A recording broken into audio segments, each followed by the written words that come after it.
यदि हमसे आप लोगों को डर लगता है तो तुम केवल 1 वर्ष तक हमसे मित्रता कर लो। अगर हम उसमें 1 वर्ष में अगर आप लोग को अच्छे लगे तो मित्रता आगे तक चलेगी, वरना छोड़ देना हम। तो महाराज, तो यदि मित्रता कोई गड़बड़ लगी तो मैं छोड़ देंगे। तो राजा बलि ने कहा ठीक है, तो भैया पर तो हमें क्या करना चाहिए? तो राजा इंद्र ने कहा कि हम सब मिलकर समुद्र मंथन करना। क्या करना है? समुद्र मंथन करना। समुद्र मंथन करेंगे, उसमें से जो अमृत निकलेगा वह आधा बांट लेंगे। तो महाराज, सभी देवता और दैत्य समुद्र मंथन करना प्रारंभ किया।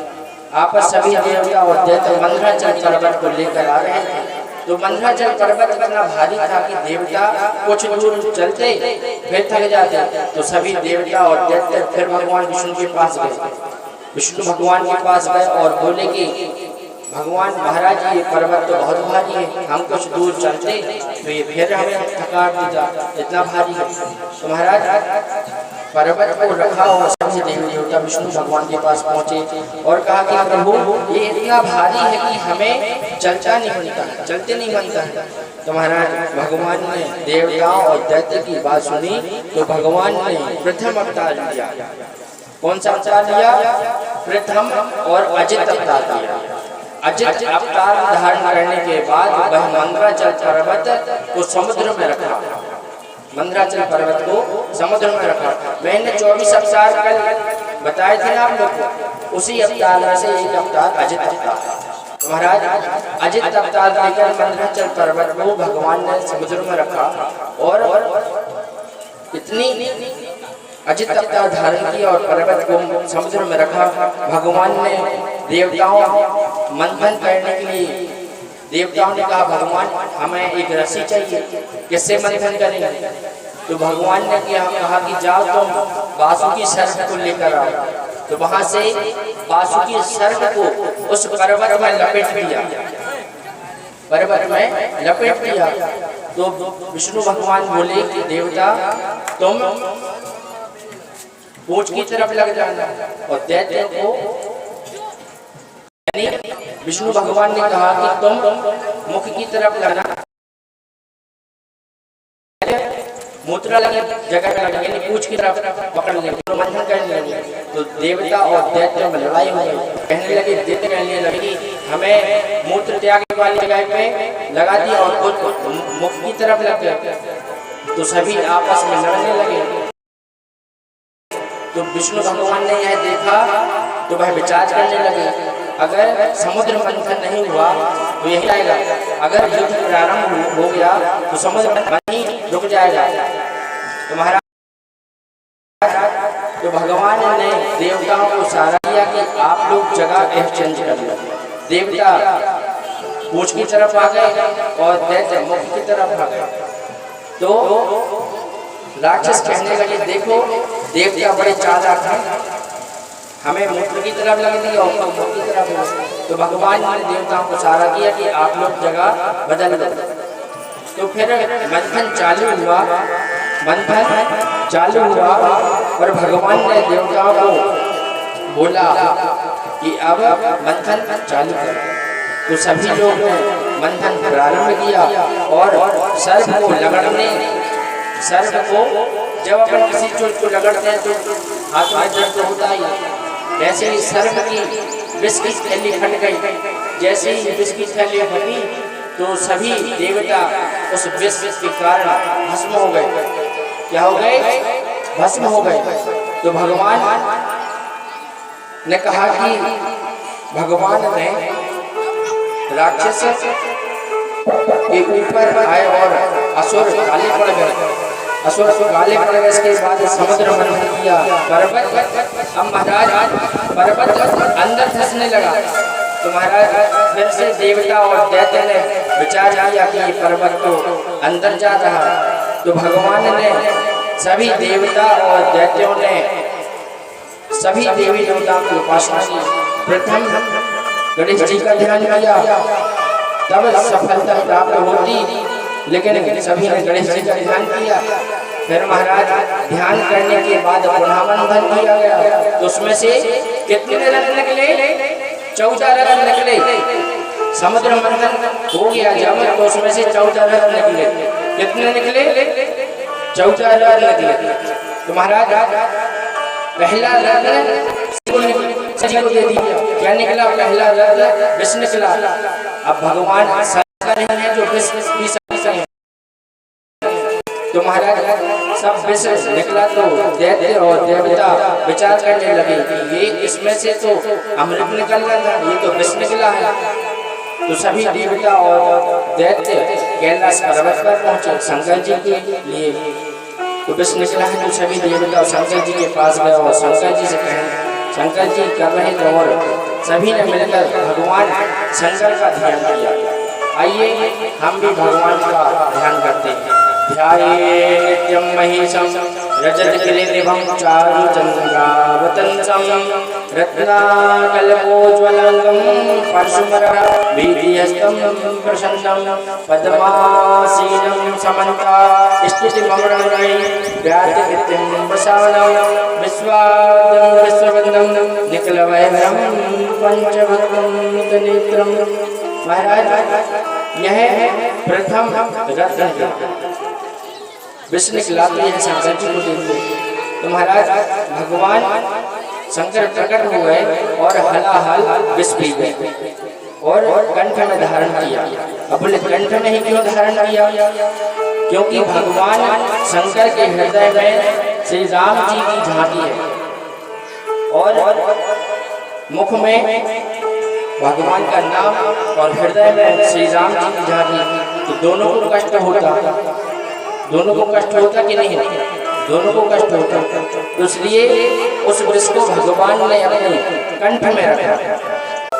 इतनी बात सुनकर सभी देवता और देवता ने लड़ाई करना बंद कर दिया और लाइन लगा कर बैठ गए। तो लास्ट में विष्णु भगवान बैठे हुए थे। लास्ट में विष्णु भगवान बैठे हुए थे तो लक्ष्मी जी आई और सबसे लास्ट में विष्णु जी बैठे हुए थे और विष्णु जी के गले में वरमाला डाल दी। तो इसलिए डाल दी और हरि का वर्ण हो गया। बोल लक्ष्मी नारायण भगवान की। अब महाराज नौवा रत्न धनवंतरी अमृत का कलश लेकर आए। अमृत का कलश लेकर प्रकट हुए। जैसे ही कलश देखा तो दैत्य ने कलश ले लिया। देवताओं ने सोचा कि ये कलश तो हमें मिल रहा था। देवताओं ने सोचा ये तो हमें मिल रहा था लेकिन दैत्यों को मिल गया। तो वह सोच में पड़ गए कि यह कलश तो हमें मिल रहा था, देवताओं को नहीं। तो विष्णु भगवान के पास गए और प्रभु आप ही कुछ उपाय कीजिए। तो महाराज 10वां रत्न भगवान मोहिनी अवतार लेकर प्रकट हुए। कौन से अवतार? मोहिनी अवतार लेकर प्रकट हुए। महाराज भगवान ने मोहिनी रूप का धारण किया और प्रकट हुए और नृत्य करने लगे। उसके बाद नृत्य को देखा तो सभी लड़ना भूल गए क्योंकि देवता और दैत्य आपस में लड़ रहे थे। तब मोहिनी भगवान का रूप धारण करके प्रकट हुए तो दैत्य और देवताओं ने लड़ना बंद कर दिया। तो महाराज इतना कहकर मोहिनी भगवान ने पूछा कि आप क्यों लड़ रहे हो? आप क्यों लड़ रहे हो? तो आप तो एक ही पिता की संतान है, आपस में क्यों लड़ रहे हो? तो महाराज दैत्य ने बोला कि यह कलश हमें पीना। तो मोहिनी भगवान ने कहा कि यह कलश जिसे हम आप लोगों को आधा आधा बांट कर पिला देंगे। तो मोहिनी भगवान ने एक माया रची। कैसी? तो सभी लोग लाइन लगाकर बैठ गए। एक साइड दैत्य और एक साइड देवता बैठ गए। तो महाराज तो मोहिनी भगवान ने कहा कि क्या मुझ पर विश्वास नहीं है? तो दैत्य बोले कि हाँ मुझसे ज्यादा भी विश्वास है आप पर। तो मोहिनी भगवान ने कहा कि आप सब लोग लाइन लगाकर बैठ दीजिए, लाइन लगाकर बैठ जाइए, इससे मैं आप लोग को आधा आधा अमृत पान करा दूंगी। तो महाराज उस कलश के ऊपर और मोहिनी भगवान ने कहा कि पहले मैं देवताओं को पतला पतला अमृत पिला देती हूँ, जो गाढ़ा बचेगा वो आप लोग पी लेना।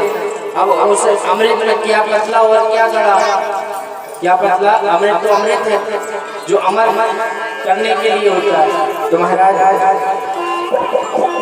उस कलश में दो ऊपर का पतला पतला दैत्यों को पिला देती हूँ और नीचे का गाढ़ा गाढ़ा आप ले लेना। तो देवी जैसा आपका होगा, जैसा आप सोचो वैसा कीजिए।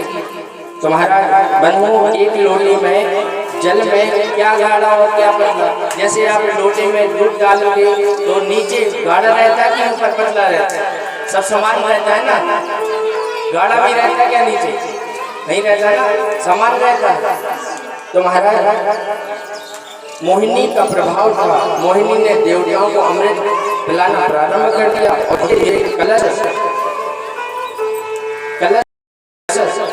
कलश में जो अमृत रखा हुआ था देवताओं को पिलाने लगे।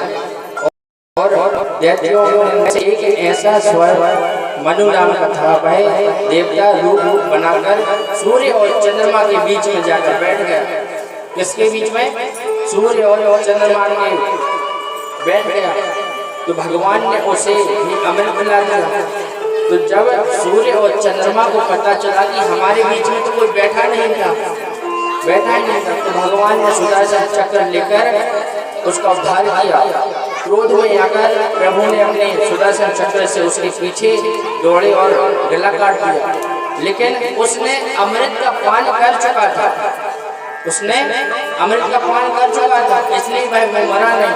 मैंने आपको बताया था ना कल, जो अमृत का पान करते हैं वो भी मरते हैं और जो अमृत का पान नहीं करते हैं वो भी मरते हैं। जो अमृत का पान करते हैं वो मरते नहीं हैं, वो भव सागर में तर जाते हैं। क्या तर जाते हैं, भव सागर में तर जाते हैं।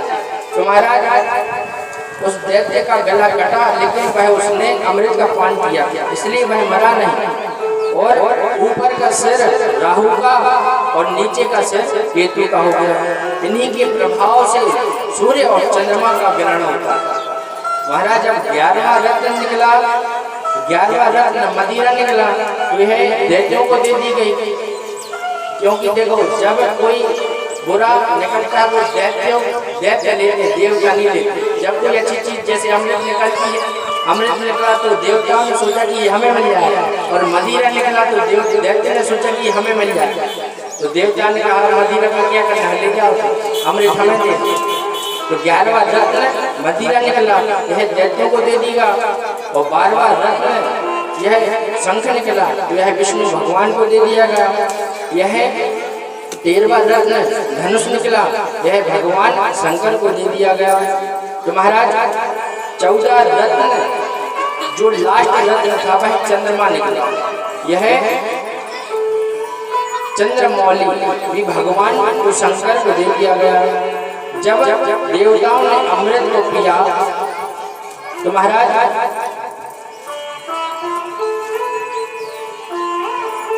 आइए हम भी कैलाश पर्वत की ओर चलते हैं। ऐसा सुंदर पाया, ऐसा सुंदर स्वभाव कहाँ पाया, कान्हा जी तुम्हें सुंदर किसने बनाया, कान्हा जी तुम्हें सुंदर किसने बनाया, ऐसा सुंदर स्वभाव कहाँ पाया, ऐसा सुंदर स्वभाव कहाँ पाया, कान्हा जी तुम्हें सुंदर किसने बनाया, कान्हा जी तुम्हें सुंदर किसने बनाया। नारी शिवाय भक्त भगवान की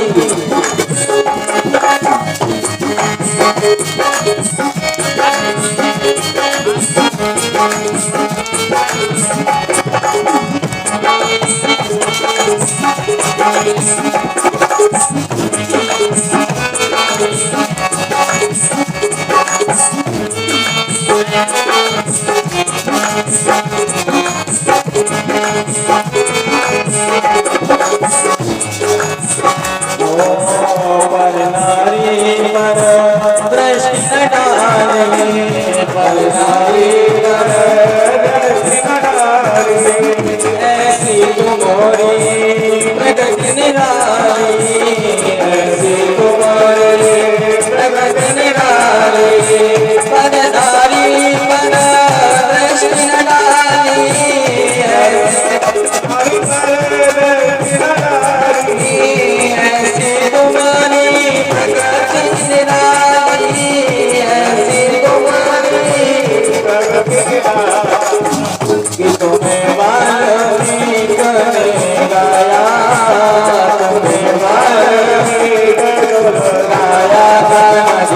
सुन किसने सताया नारी को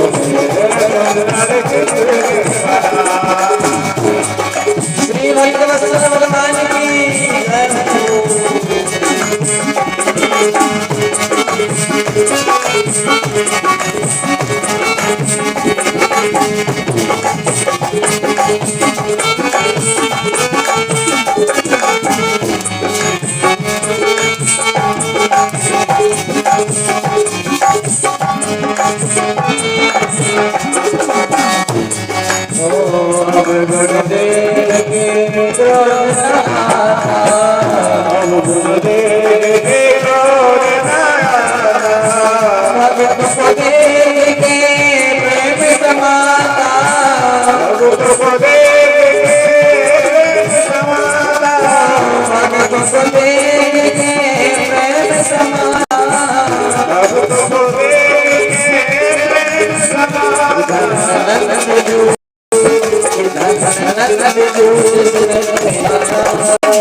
बोली वृंदावन बिहारी लाल की महाराज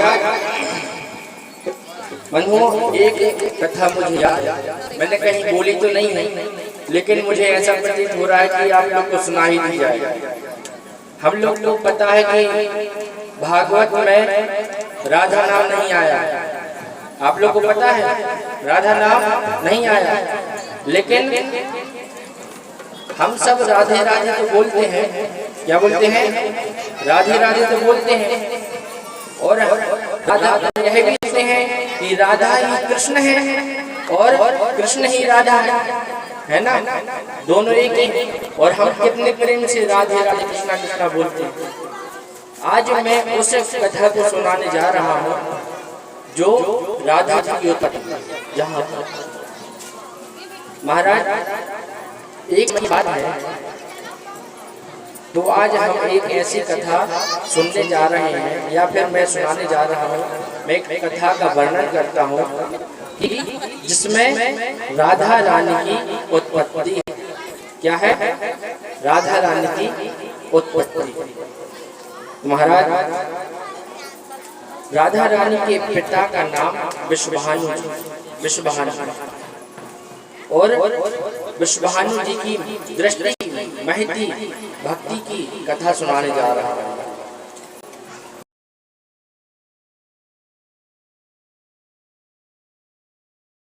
प्रिय बंधु, दृष्टि की बात पर बाबा तुलसीदास जी ने रामचरितमानस में बहुत ही सुंदर चौपाई की। क्या कहते हैं?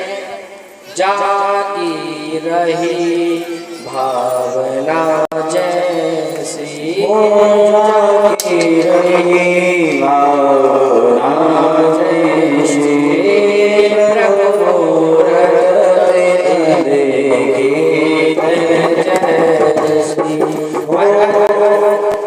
भगवान को जब अपने शिष्य जो जैसी दृष्टि से और जिस भाव से भगवान को पुकारता है वो भगवान को पा लेता है। क्या करता है? पा लेता है।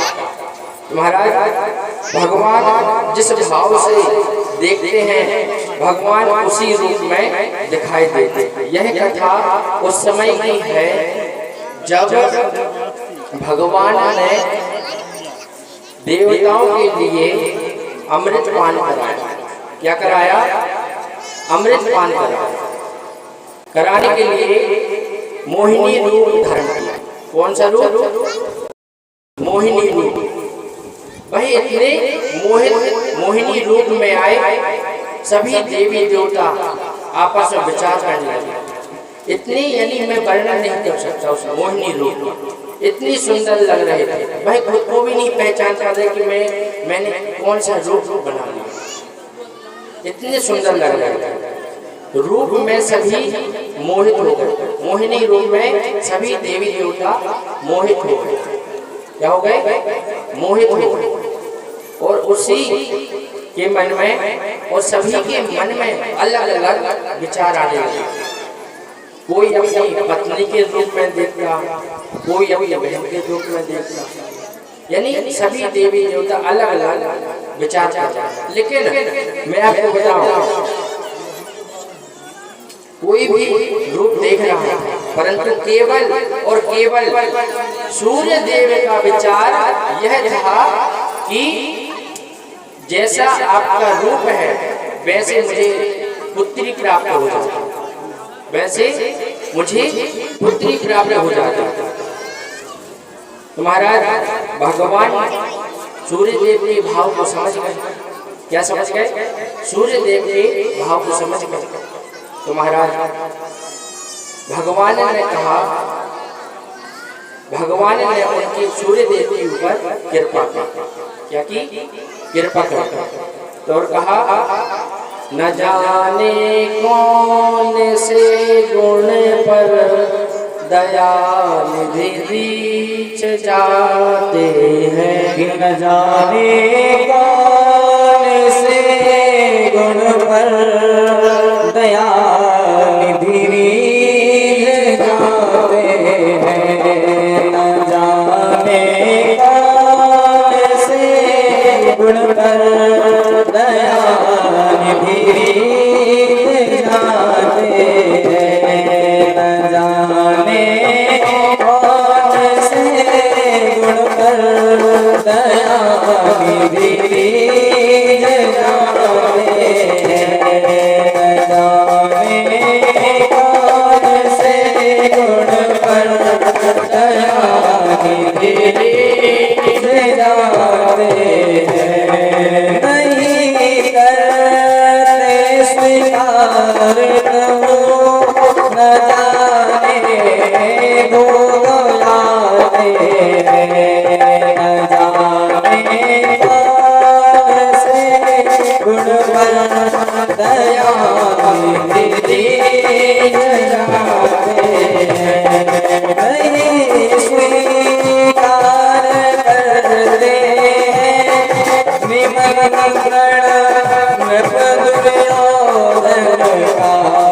विदुर के घर पहुँच करके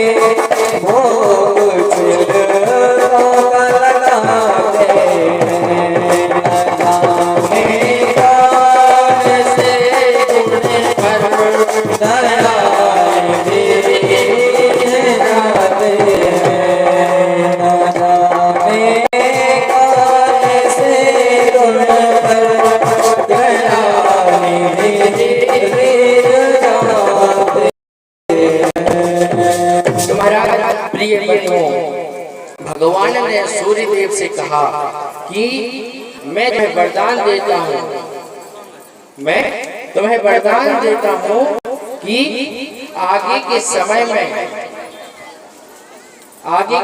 में पृथ्वी पर विश्वभानु के नाम से जाने जाओ। किस नाम से? विश्वभानु के नाम से जाने जाओ। तब मैं आपके यहाँ पुत्री के रूप में जन्म लूं। और महाराज वह समय आ भी गया, वह समय आ भी गया। सभी सूर्य देव की पृथ्वी पर वृषभानु